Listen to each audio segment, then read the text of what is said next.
Baiklah, sampai di sini kita sudah menyelesaikan persamaan diferensial ordo 2 homogen, khususnya yang koefisien konstan dan Euler-Cauchy ya.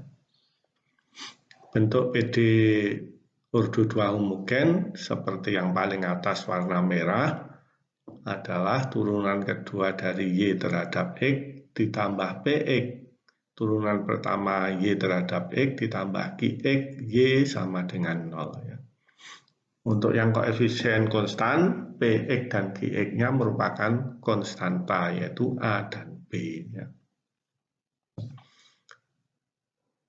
Nah, nanti kita membentuk persamaan karakteristik, ada 3 kemungkinan, yaitu yang pertama jika akarnya berbeda real, maka jawabannya adalah C1E pangkat lambda 1X ditambah C2E pangkat lambda 2X.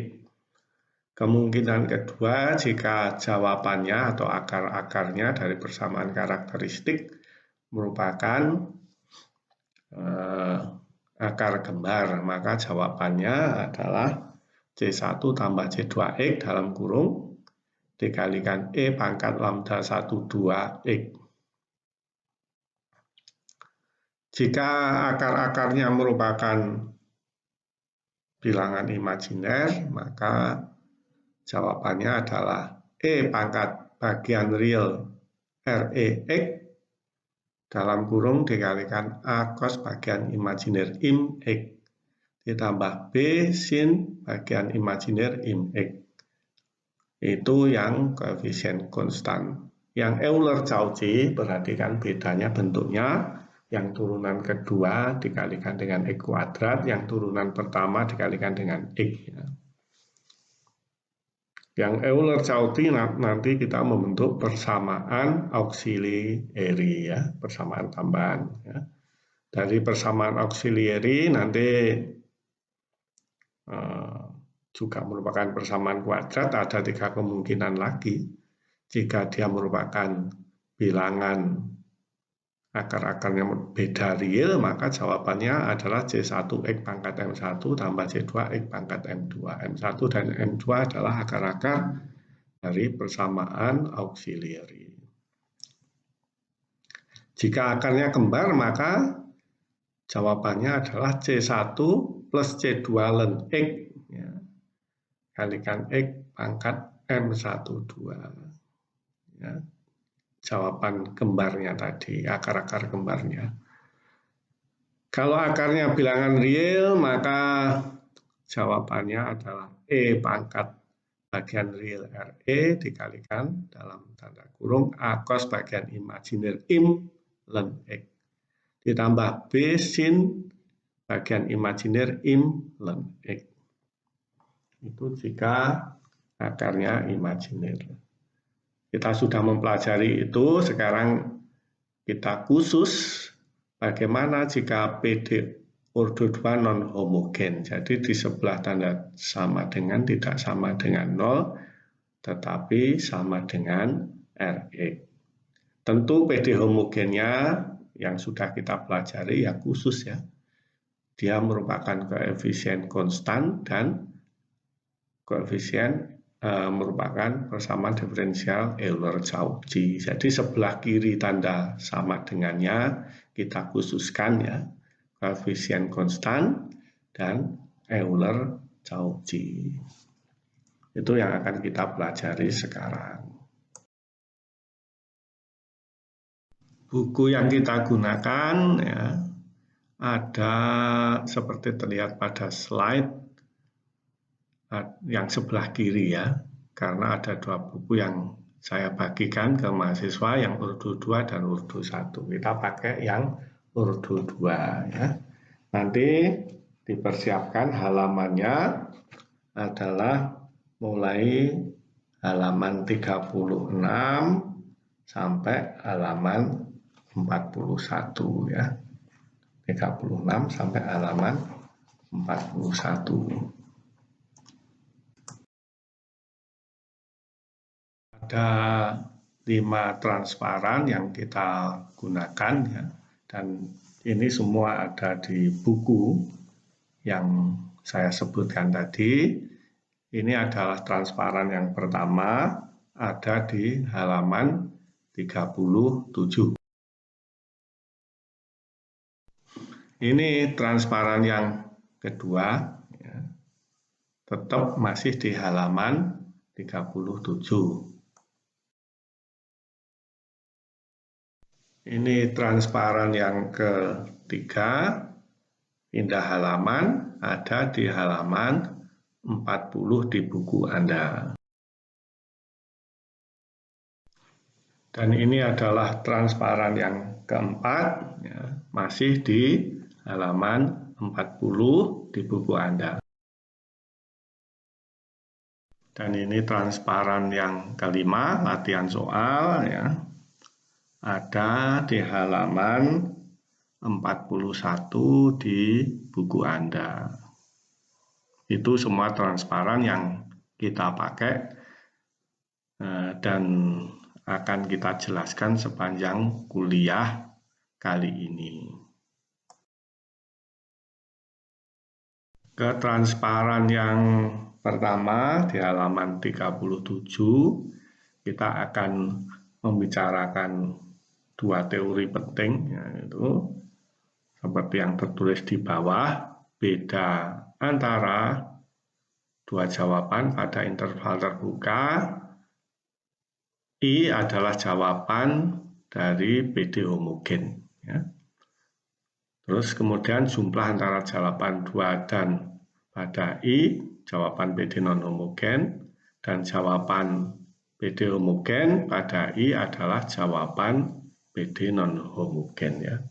Kalau dibaca kalimatnya itu ya berputar-putar ya, tetapi kalau sudah selesai penjelasan dalam kuliah ini Anda akan memahami maksud dari teorema yang pertama itu ya.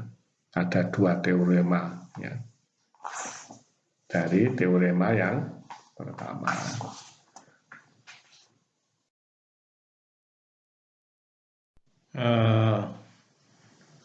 Pasti ya, seperti teorema PD ordo 2, masing-masing memiliki 2 basis ya, baik yang ordo 2 homogen maupun non-homogen. Jadi jawabannya ada 2 untuk tiap persamaan diferensial yang homogen maupun non-homogen. Itu sesuai dengan teorema saat kita belajar teorema dasar PD ordo 2. Sekarang kita bicarakan yang non-homogen ya. Untuk PD ordo 2 ya, yang ditanda di kotak warna hijau itu turunan kedua dari Y terhadap X dikalikan PX, turunan pertama Y terhadap X ditambah QX kalikan Y sama dengan RX. Ya, saya pakai notasi Newton di sini, bukan Leibniz untuk memudahkan. Maka jawabannya ada 2 secara teoritis, yaitu Y1 dan Y2 ya. Kalau tentu saja ya, kalau kita masukkan Y1 dia merupakan jawaban PD non-homogen, kita masukkan Y2 juga merupakan jawaban PD non-homogen ya. Sehingga yang ada di kotak warna merah ya, tentu saja turunan kedua dari Y1 terhadap X ditambah PX, turunan pertama dari Y1 terhadap X ditambah QX kalikan Y sama dengan RX ya, harus sama dengan RX karena dia merupakan jawaban dari PD non-homogen. Demikian juga kalau Y2 saya masukkan, ya, turunan kedua dari Y2, notasi Newton itu terhadap X, ditambah PX, turunan Y2, turunan pertama Y2 terhadap X, ditambah QX kalikan Y2, tentu harus sama dengan Rx karena dia merupakan jawaban PD non-homogen. Mudah kan dipahami? Untuk persamaan diferensial yang homogen, ya, yang ada di dalam kotak kuning, ya, turunan kedua dari Y terhadap X ditambah Px turunan pertama Y terhadap X ditambah Qx Y sama dengan 0 karena dia homogen. Ya. Jawabannya ada dua, yaitu Y1 dan Y2, dan untuk membedakan dengan jawaban non-homogen, saya kasih bendera ya di atasnya untuk jawaban dari PD homogen. Ya. Nah, tentu saja sama seperti halnya PD non-homogen, Anda lihat yang ada di kotak warna merah itu, maka turunan kedua dari Y1 terhadap X, ini tak kasih bendera ya, untuk membedakan tadi seperti saya katakan, ditambah PX, turunan pertama dari Y1 terhadap X, ada benderanya, ditambah QX, Y1 ada benderanya, tentu sama dengan 0, harus sama dengan 0, karena dia merupakan jawaban dari PD homogen. PD homogen itu ciri-cirinya sama dengan 0. Ya. Demikian juga Y2 yang ada benderanya karena merupakan jawaban PD homogen, maka turunan dari Y2 ya, terhadap X ya, ada benderanya ditambah PX turunan pertama Y2 terhadap X ya, ada benderanya ditambah QX kalikan Y2 ada benderanya harus sama dengan 0 karena Y2 juga merupakan jawaban dari persamaan diferensial homogen, yaitu jika sama dengan 0 ya.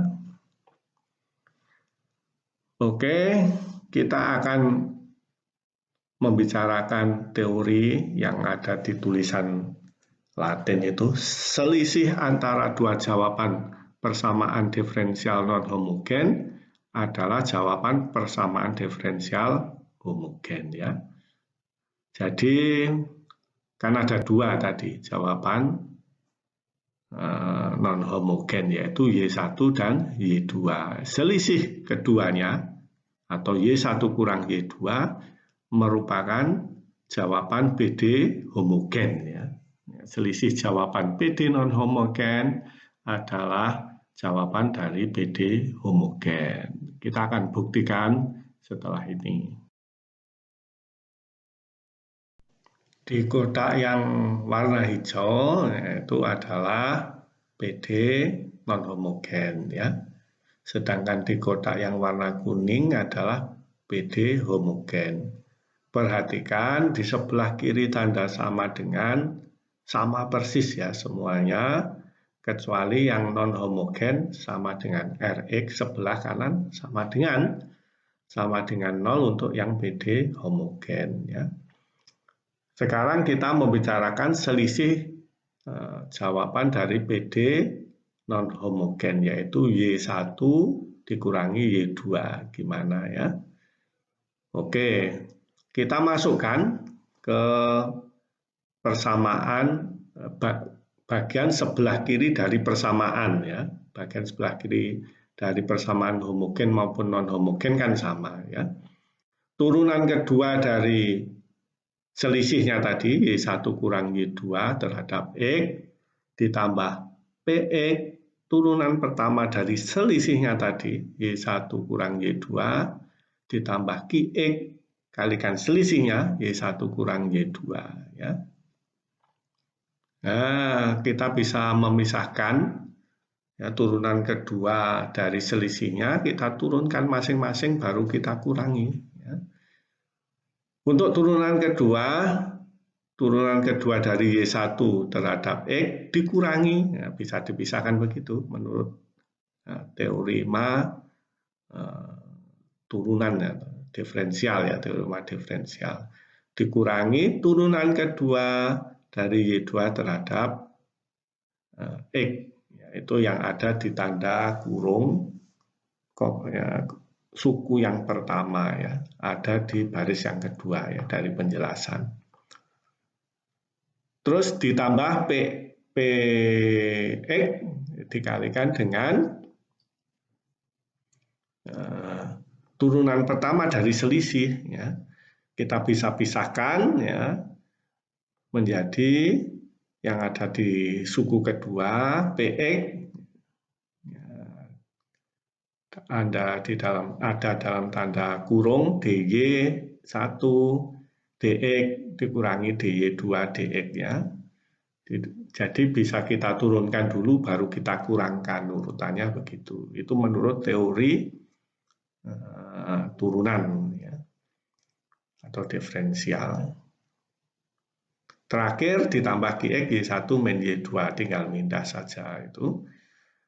Kita bisa kumpul-kumpulkan yang Y1 maka menjadi D kuadrat atau turunan kedua Y1 terhadap X ditambah PX turunan pertama dari Y1 ditambah QX Y1. Kita pisahkan yang Y2 ya, dari persamaan baris kedua ya, dikurangi turunan kedua dari Y2 terhadap X ditambah PX turunan pertama dari Y2 terhadap X ditambah QX Y2 ya. Karena Y1 dan Y2 merupakan jawaban dari PD non-homogen, maka suku pertama sama dengan Rx. Demikian juga suku kedua sama dengan Rx, ya kan? Rx kurangi Rx sama dengan 0 ya. Sehingga terbuktilah sama dengan 0 artinya sama dengan jawaban PD homogen ya. Artinya terbuktilah teorema yang pertama yaitu selisih antara dua jawaban PD non-homogen adalah jawaban PD homogen atau sama dengan 0. Nah, sekarang kita menuju teorema berikutnya. Nah, jumlah antara jawaban PD non-homogen dan jawaban PD homogen, jadi kita ambil satu dari yang non-homogen dan kita ambil satu dari PD homogen, maka merupakan jawaban PD non-homogen ya. Ini sedikit lebih rumit ya. Nah, jadi kalau begitu karena PD homogen, kotak yang non-homogen, kotak yang warna hijau jawabannya adalah Y1 dan Y2. Kotak yang warna kuning ya, PD homogen, jawabannya Y1 dan Y2 ada benderanya, maka kita ambil satu dari PD non-homogen, paling mudah Y1 saja ya. Dan kita ambil dari PD homogen, Y1 ada benderanya. Bagaimana jika jumlah antara sebuah jawaban PD non-homogen atau PD ditambah dengan jawaban PD homogen atau Y1 tambah Y1 ada benderanya, kita masukkan ke persamaan diferensial. Itu yang mau kita bicarakan. Anda lihat di baris pertama penjelasan di bawah kotak warna hijau dan kuning itu, kita masukkan Y1 plus Y2 ya, Y1 plus Y1 ada bendera ke dalam persamaan diferensial di sebelah kiri tanda sama dengan ya. Turunan kedua dari jumlahnya Y1 plus Y1 bendera ditambah PX dikalikan turunan pertama dari jumlahnya Y1 plus Y1 ada bendera ditambah QX Y1 tambah Y1 ada bendera ya. Ini perhatikan ini adalah sama dengan di sebelah kiri persamaan di sebelah kiri sama dengan mengganti Y-nya dengan Y1 plus Y1 bendera. Ya. Nah, karena jumlah-jumlahnya kita bisa turunan dari jumlah, kita bisa menurunkan dulu, kemudian baru dijumlahkan. Itu adalah teorema diferensial. Sekarang baris yang kedua ya, maka kita pisahkan turunan kedua dari Y1 terhadap X, ditambah turunan dari Y1 bendera terhadap X, kita pisahkan, ditambah PX, kita pisahkan lagi turunan pertama dari Y1 terhadap X, ditambah turunan pertama Y1 bendera terhadap X, ya, dalam tanda kurung kurawal. Suku yang ketiga tinggal pindahkan saja QX Y1 plus Y1 bendera. Ya. Dan kalau kita kumpulkan, maka Y1 dan Y1 ada benderanya seperti yang ada di dalam baris yang ketiga itu. Ya.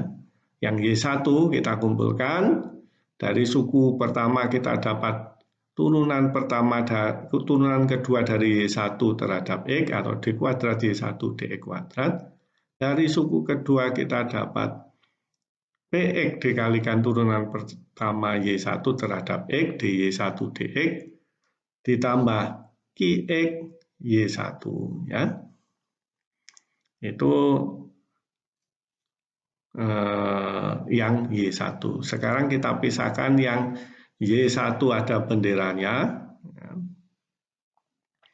yaitu turunan kedua dari Y1 bendera terhadap X, ya, ditambah PX di Y1 ada benderanya DX, ditambah QX Y1. Ya. Karena suku pertama sekarang yang kita menuju ke baris yang keempat, karena suku pertama karena Y1 merupakan jawaban dari PD non-homogen, yaitu sama dengan Rx, maka suku pertama dari baris yang ketiga, persamaan baris ketiga, itu sama dengan Rx, ya kan? Dia jawaban dari PD non-homogen. Sedangkan Y1 ada benderanya, maka dia merupakan jawaban dari PD homogen, tentu sama dengan 0, ya kan? Ya. Rx ditambah 0 sama dengan Rx. Sehingga terbuktilah jumlah antara sebuah jawaban PD non-homogen dan sebuah jawaban PD homogen merupakan jawaban dari PD non-homogen. Dari bukti bahwa jumlah antara sebuah jawaban PD non-homogen dan sebuah jawaban PD homogen adalah jawaban PD non-homogen, maka kalau ini kita kembangkan terus, ya, masuk akal bahwa jumlah jawaban PD non-homogen dan jumlah jawaban PD homogen adalah jawaban PD non-homogen. Ya, mungkin agak ribet sedikit ya. Nanti akan saya jabarkan lah. Atau kotak yang paling bawah kita bisa mengatakan secara praktis penyelesaian umum persamaan diferensial non-homogen berbentuk YGS general solution sama dengan jawaban YH, jawaban PD homogen, dan jawaban dari Rx, ya, non-homogennya. Nanti akan saya jelaskan setelah ini, meskipun ini sudah masuk akal ya, berdasarkan fakta bahwa jumlah antara sebuah jawaban PD non-homogen dan sebuah jawaban PD homogen adalah jawaban PD non-homogen. Kalau kita kembangkan untuk keduanya, tentu bentuknya seperti yang kotak yang bawah itu ya, yang kotak merah muda.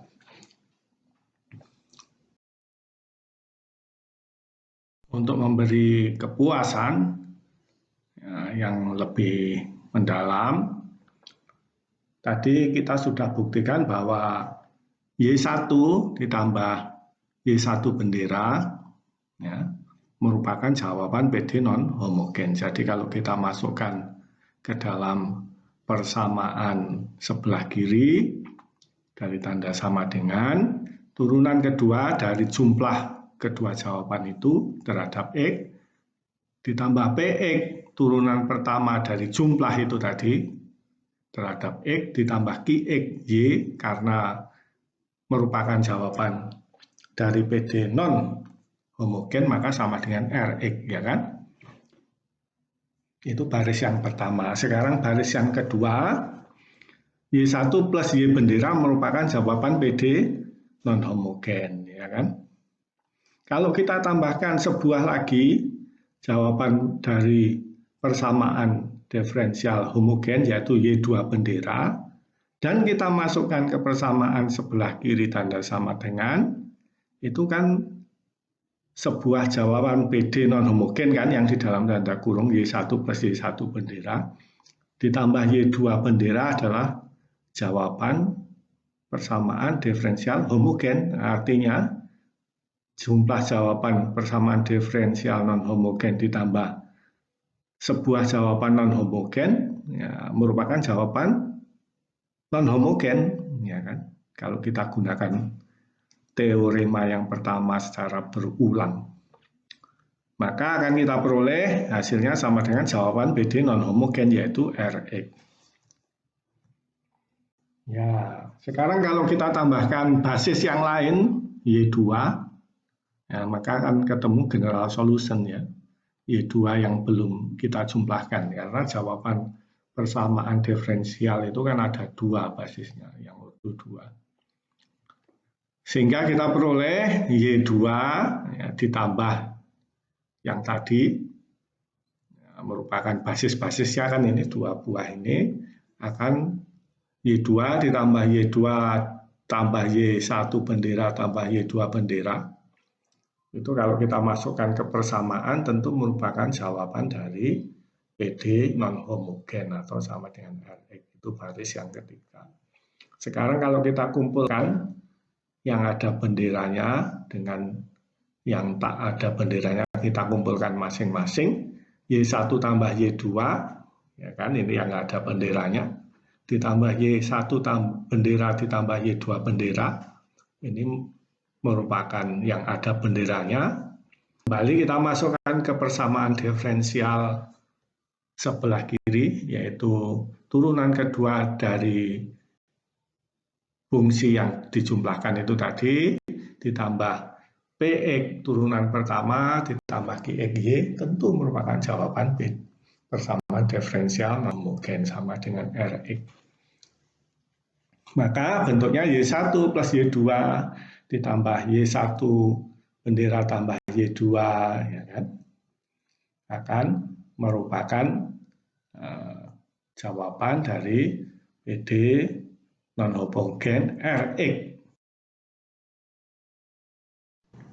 Y1 bendera ditambah Y2 bendera adalah jawaban dari PD homogen, maka kita kasih simbol YH. Y1 ditambah Y2 yang nggak ada benderanya adalah jawaban dari PD non homogen, kita kasih simbol YR ya. Itu yang harus dicari. YH dicari dengan Y homogen, dicari dengan teori sebelumnya tentang PD linear homogen ya. Yang non homogen ini ya, YR ini yang akan kita cari, yang akan kita jelaskan bagaimana cara mencarinya. Ada dua cara ya, yang khusus ini kalau bisa dikerjakan dengan cara ini mudah ya, itu disebut dengan koefisien tak tentu. Yang kedua adalah metode yang lebih umum tapi lebih sulit, tapi bisa menyelesaikan lebih luas ya, disebut dengan metode variasional ya. atau kita tulis dalam bentuk yang lebih baik yang ada dalam kotak itu ya. Penyelesaian umum PD non-homogen berbentuk penyelesaian homogennya YH dan YRX yang akan kita cari. Ini saya tulis dalam format yang lebih rapi, yang penjelasan coret-coretan tangan saya hilangkan. Kembali ke transparan nomor 2 ya, kita sudah hampir menjelaskan semua kata-kata di situ ya. Persamaan 3 ini baru saja kita jelaskan secara panjang. Penyelesaian general solution PD homogen sama dengan YH, penyelesaian homogennya, ditambah YR ya, penyelesaian non-homogennya ya. Tentu saja YH bentuknya C1, Y1 plus Y2, Y2 seperti biasanya. Sedangkan YR, ini perlu dicatat, YR itu tidak mengandung konstanta ya, karena dia sudah terdefinisi harus nanti penyelesaiannya sama dengan Rx yang tidak mengandung konstanta, harus terdefinisi secara pasti ya. Karena itu yang ada konstantanya cuma yang YH ya, C1, Y1 plus Y2, Y2 bentuknya. Lebih tepatnya sebenarnya C1, Y1 bendera plus C2, Y2 bendera gitu ya.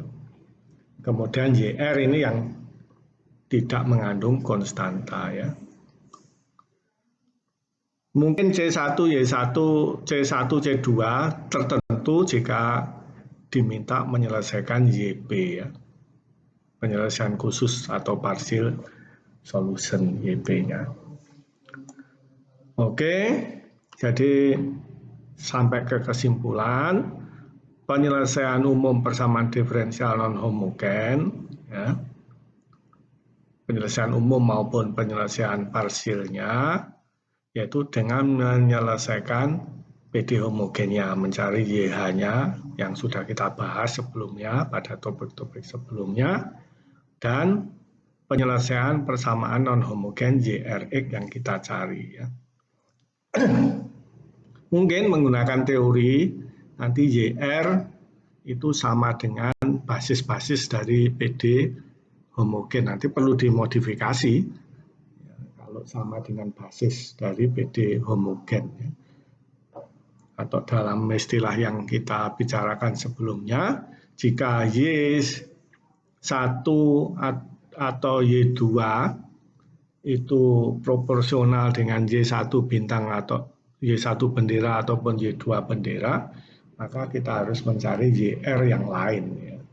Harus ada modifikasinya, ada cara memodifikasinya. Oke, selesai teori dasarnya bab 4. Nanti kita akan menerapkan untuk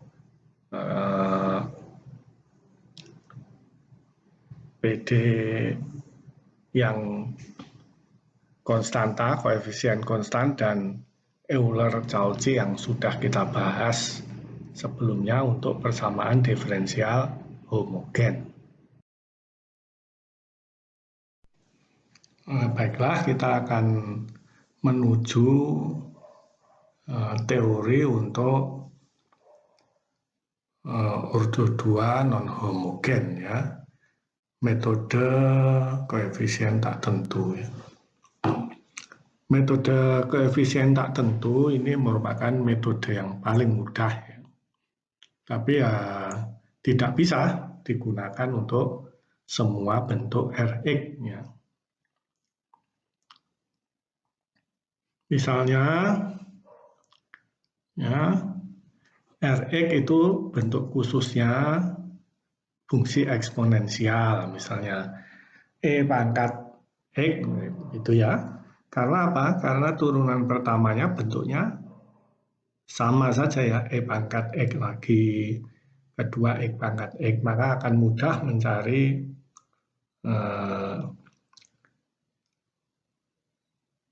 persamaan yang nanti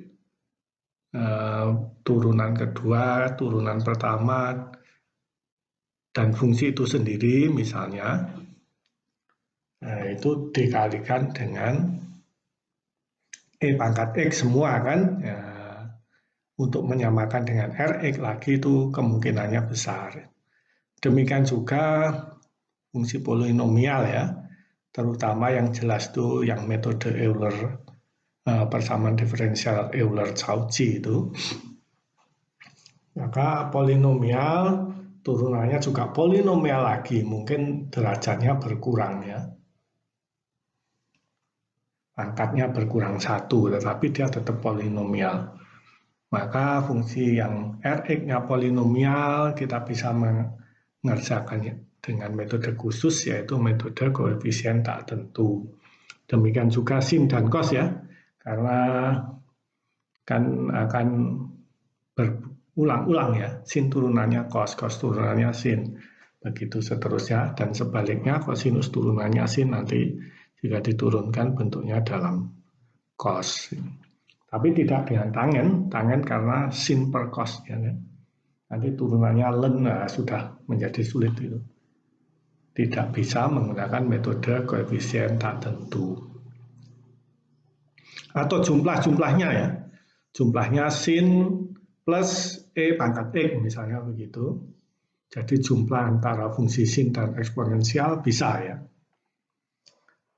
Atau perkalian fungsi dengan konstanta ya. Ini bukan perkalian fungsi dengan fungsi itu sendiri ya. Misalnya E pangkat X sin X, nah, tidak bisa. Nah, yang dimaksud di sini perlu ditegaskan perkalian fungsi-fungsi tersebut dengan konstanta ya. Itu yang saya garis merah. Tidak dengan fungsi itu sendiri ya. Misalnya sin, contoh yang jelas tadi sin dikalikan seperkos atau tangen ya. Tangen itu yang nggak bisa. Karena yang bisa ya cuma sin cos ya.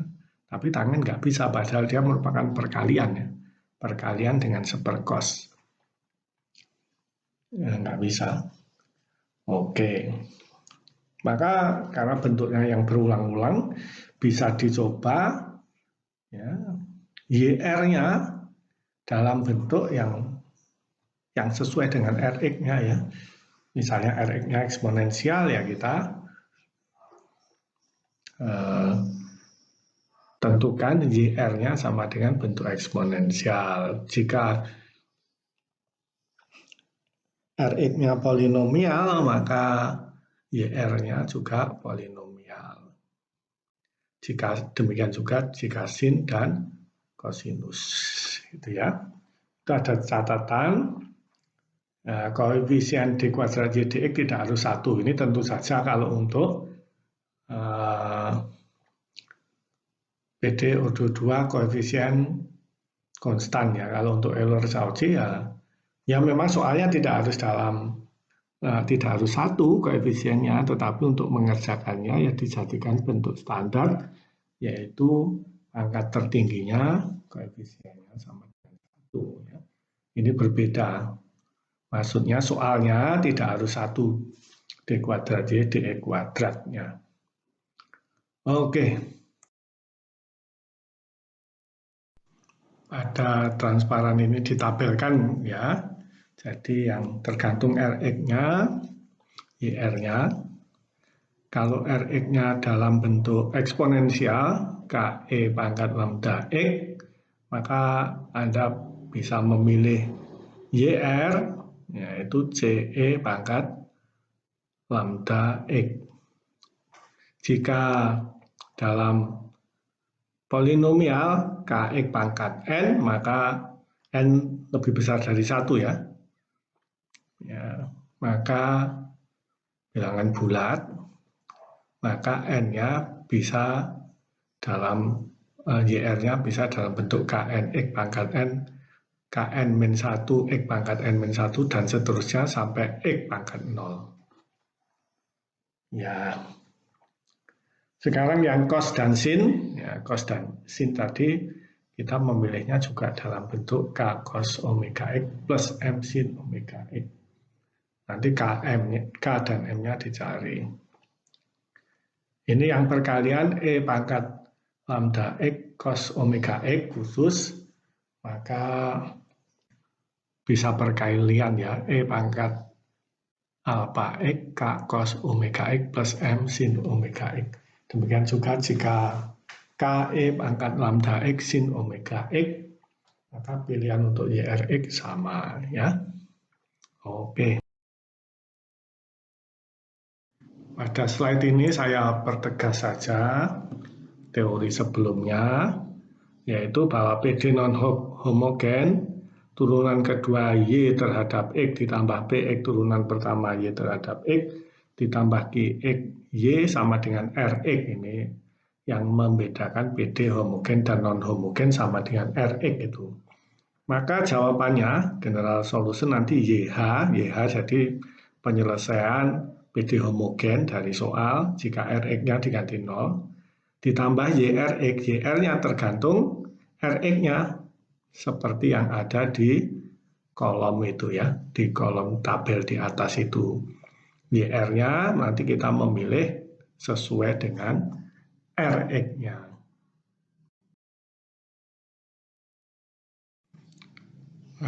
Tentang jika fungsi Rx-nya yang C dulu ya, merupakan penjumlahan, jadi misalnya Rx-nya sama dengan KE pangkat lambda X plus KN pangkat X penjumlahan ya, maka YR-nya sama dengan CE pangkat lambda X plus KN X pangkat N plus KN min 1 X pangkat N min 1 dan seterusnya gitu ya. Jadi penjumlahan dari RX yang bersesuaian, JR yang bersesuaian. Nah, mungkin YR-nya proporsional dengan YH-nya dengan jawaban PD homogen. Maka perlu dimodifikasi. Ini yang B itu, yaitu dikalikan dengan X atau dengan X kuadrat. Ini belajar dari teori waktu kita memiliki akar kembar dari persamaan diferensial koefisien konstannya. Kan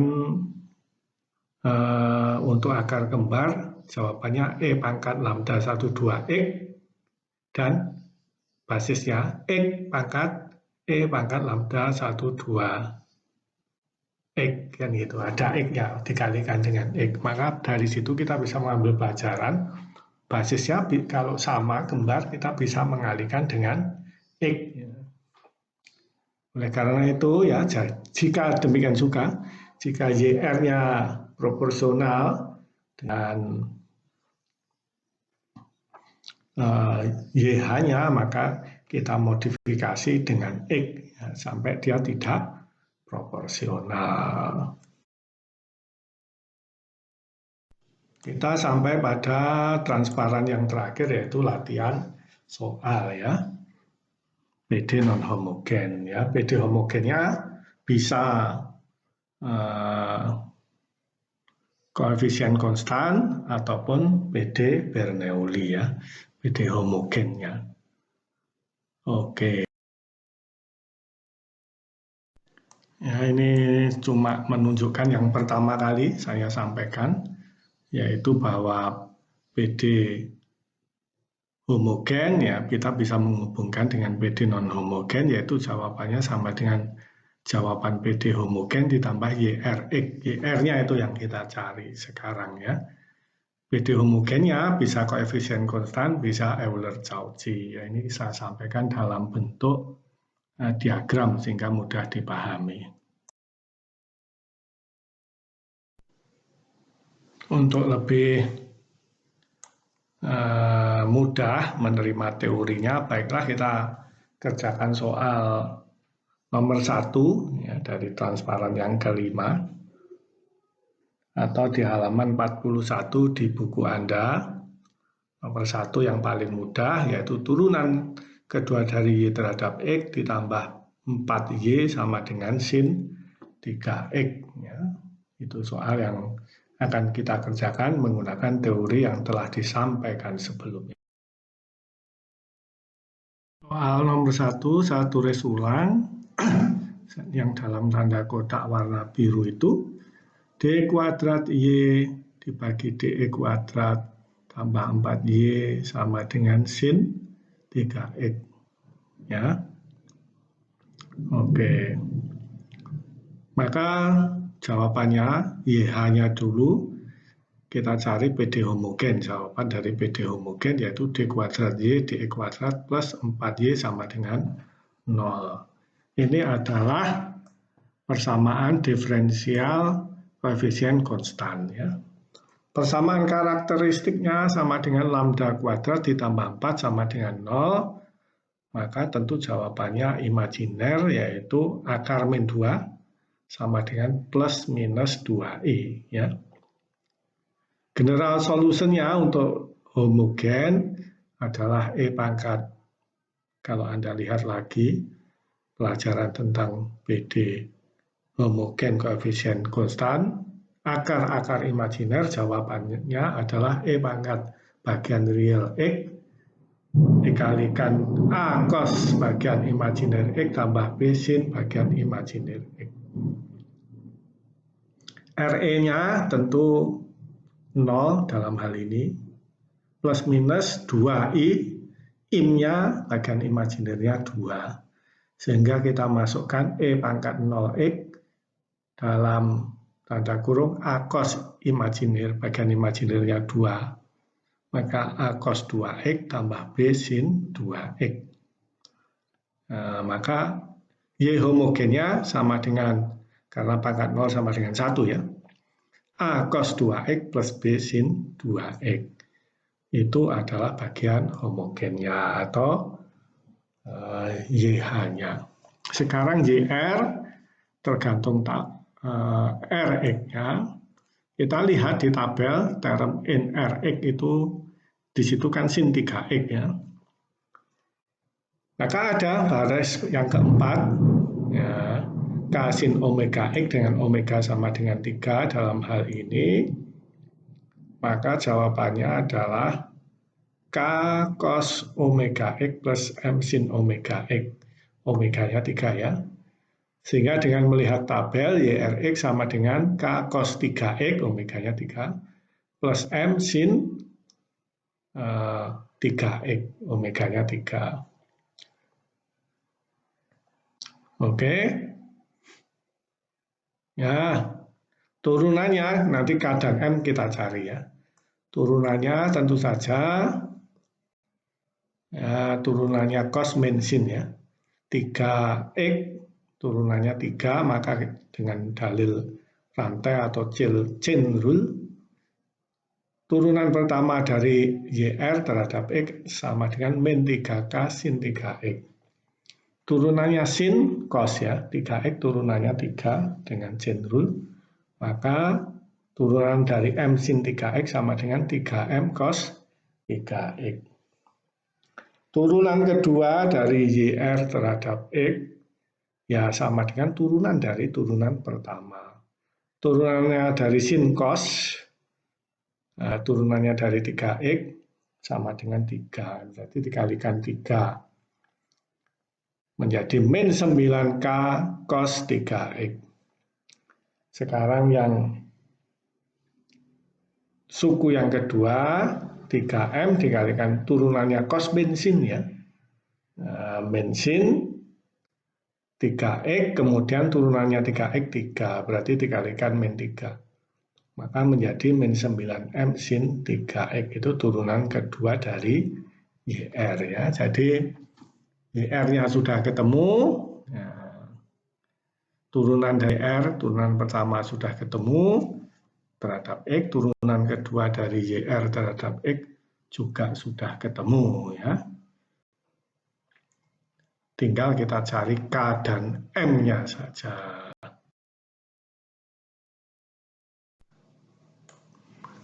Sekarang mencari K dan M ya, kita masukkan ke PD soal ya. Yang dimasukkan cuma YR ya, ini bukan verifikasi tetapi mencari K dan M ya. Ya, maka soalnya D kuadrat Y dx kuadrat berarti turunan kedua yaitu min 9K cos 3X min 9M sin 3X. ditambah 4Y. 4 Y-nya sama dengan K cos 3X plus M sin 3X. Itu harus sama dengan sin 3X, ya kan? Kita kumpulkan yang cos dari suku pertama ketemu min 9K, dari suku yang kedua ketemu 4K yang cos.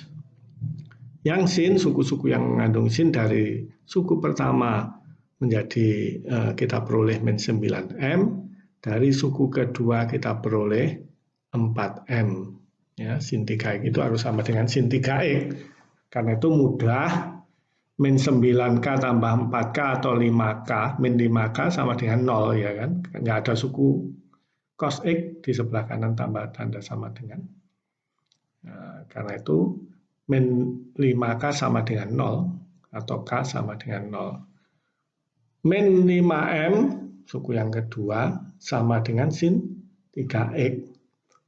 Atau M sama dengan min 1/5, sama dengan min 0,2 ya. Sehingga dengan memasukkan K sama dengan 0, M sama dengan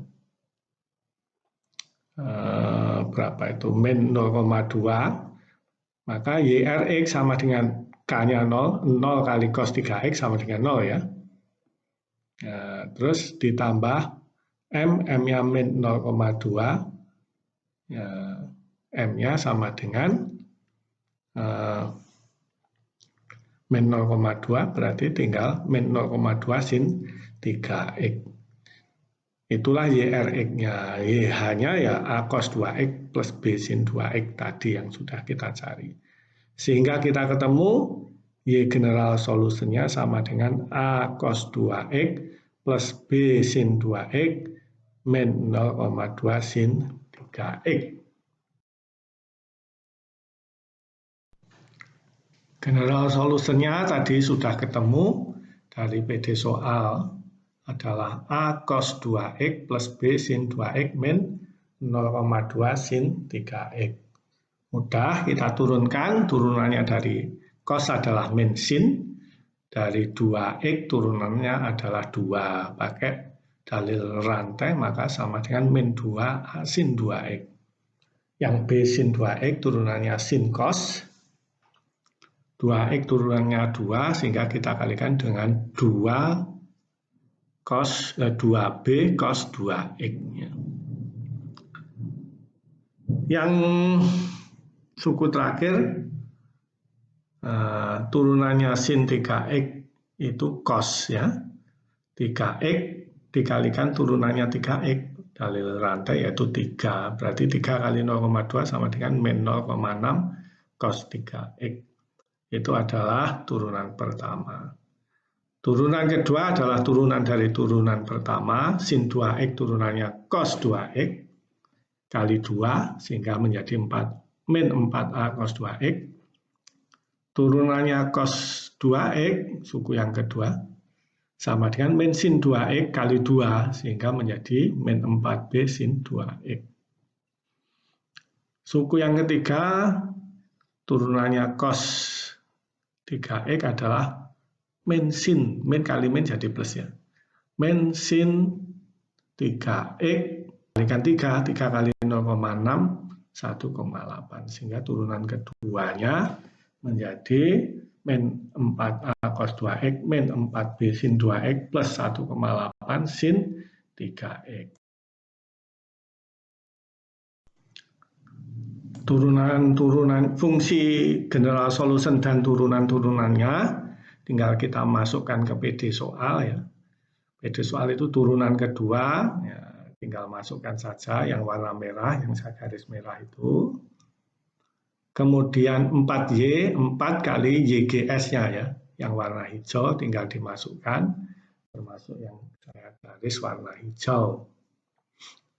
Itu kalau dimasukkan ke dalam kurung menjadi yang suku yang terakhir yang warna hijau menjadi 4A cos 2X plus 4B sin 2X min 0,8 sin 3X ya. Perhatikan yang 4A cos 2X saling menghilangkan ya. Karena suku pertama min, yang kedua 4. Suku yang kedua min B sin 2X, yang kedua plus, jadi 4B sin 2X. Kalau dijumlahkan saling menghilangkan, tinggal yang 1,8 sin 3X dikurangi 0,8 sin 3X menjadi 1 sin 3X atau sin 3X. Itulah jawabannya dari PD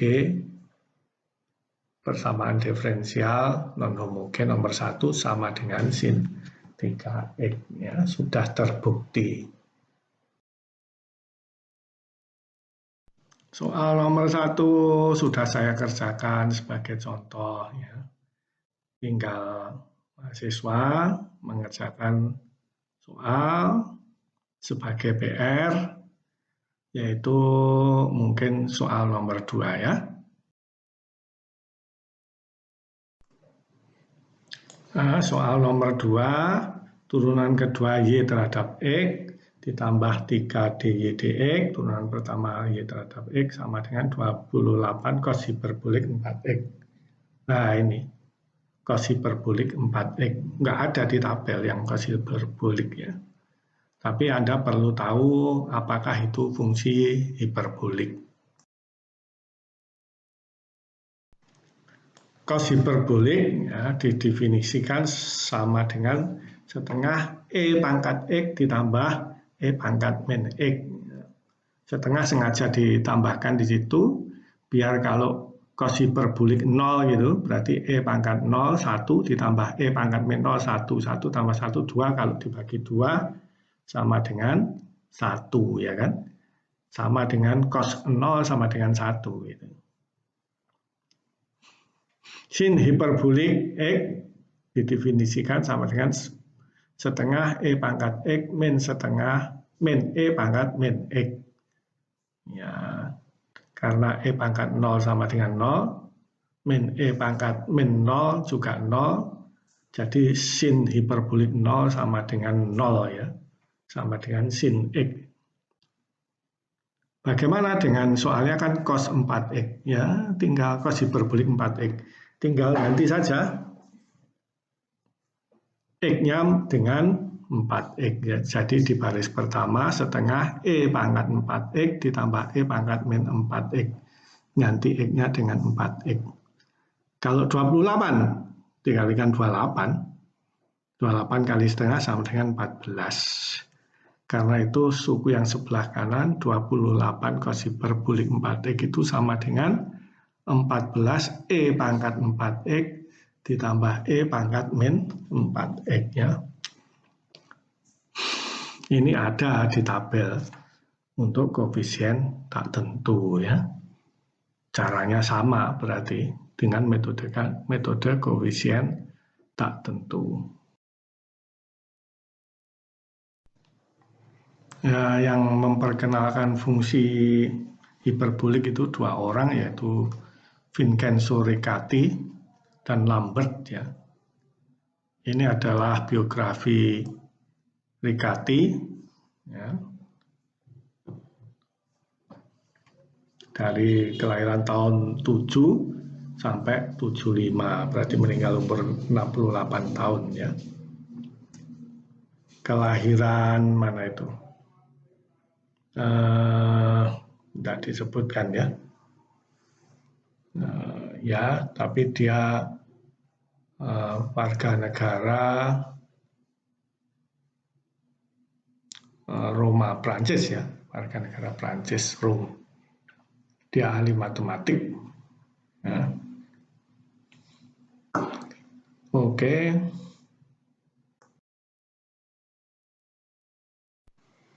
Ini adalah biografinya Lambert, ya. Dia kelahiran Prancis juga, tapi kayaknya besar di Jerman itu, ya. Di Berlin, Jerman. Dia temannya Euler, ya. Euler sangat terkenal, ya. Hidup tahun 1728 sampai 1777, ya. Saya nama Lambert itu berkesan bagi saya karena saya pernah menerbitkan buku, ya, dengan penerbit Lambert Academic Publishing Jerman, ya, Lab, ya. Anda bisa periksa di Google Residual Stress Analysis of Pipeline Girth Weld Joint, itu saya yang ngarang, diterbitkan oleh Lambert Academic Publishing. Sehingga nama ini meskipun nggak begitu terkenal sebagai ilmuwan, tapi saya kenal ya. Karena pernah menerbitkan buku di Lambert Academic Publishing itu. Oke, sudah selesai teorinya, tinggal Anda mengerjakan PR yang diberikan tadi, yaitu soal nomor 2. PR yakni nomor 2 ya. Seperti biasa dikumpulkan di email dengan alamat seperti yang tertulis warna merah itu, b_darmadi_jarot@ub.ac.id. Terakhir dikumpulkan hari ini, ya, Senin 6 April jam 12 malam. Selamat bekerja di rumah, tetap semangat dan tetap sehat. Wassalamualaikum warahmatullahi wabarakatuh.